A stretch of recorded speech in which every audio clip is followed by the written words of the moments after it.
concentration dependence of atomic absorption spectroscopy.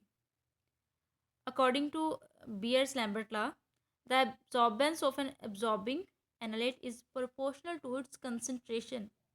मतलब कि absorbance जो है वो कंसनट्रेशन के डायरेक्टली प्रोपोर्शनल है.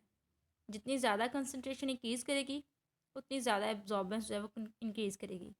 लेकिन अनफॉर्चुनेटली ऐसा होता नहीं है, डेविएशन होती है. जब हम ग्राफ ड्रॉ करते हैं तो वो डेविएशन शो करता है.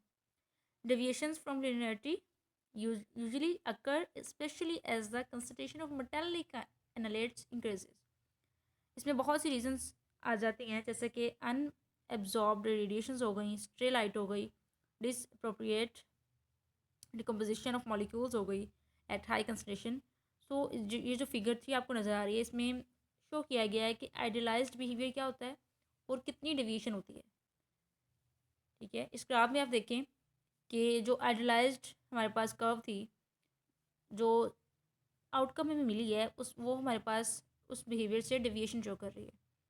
और ये जो कर्व है ये मिनिमाइज तो हो सकती है, लेकिन ये इम्पॉसिबल है कि हम इसको ख़त्म ही कर दें, इसको अवॉइड ही कर दें फुली तौर पर. सो ये डिज़ायरेबल है, it's desirable to work in the linearity response range. Principle of atomic absorption spectroscopy.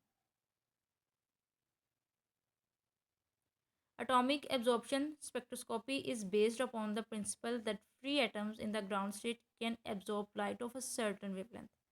ठीक है, इसका प्रिंसिपल बेसिकली ये है कि जितने भी फ्री एटम्स होते हैं ग्राउंड स्टेट में, जब उनको एनर्जी प्रोवाइड की जाती है in the form of light, तो वो लाइट को अब्जॉर्ब करते हैं एक स्पेसिफिक वेवलेंथ पर.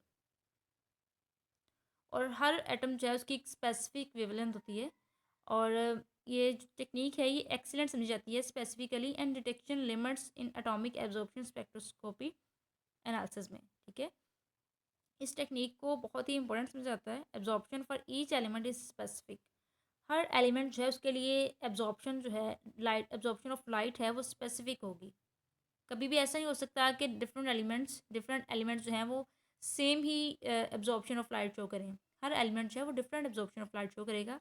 हर एलिमेंट की एक स्पेसिफिक वेवलेंथ की रेंज होती है और कोई भी एलिमेंट सेम वेवलेंथ एब्जॉर्ब नहीं कर सकता.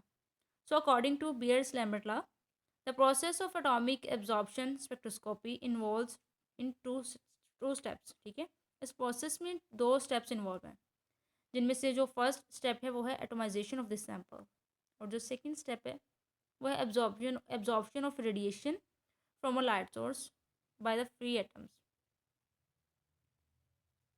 सो ये दोनों प्रोसेस जो हैं ये यूज़ किए जाते हैं एटॉमिक एब्जॉर्प्शन स्पेक्ट्रोस्कोपी के प्रोसेस में.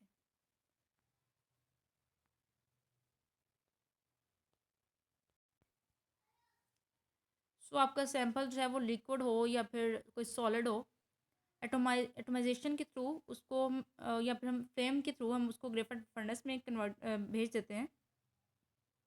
और जब वो एब्जॉर्ब करता है अल्ट्रावायलेट और विजिबल लाइट को, तो फ्री एटम्स जो हैं वो इलेक्ट्रॉनिक ट्रांजिशन में जाते हैं from the ground state to higher excited states.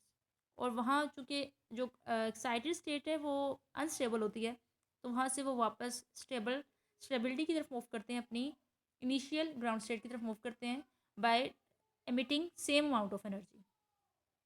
तो ये था principle of atomic absorption spectroscopy. Thank you.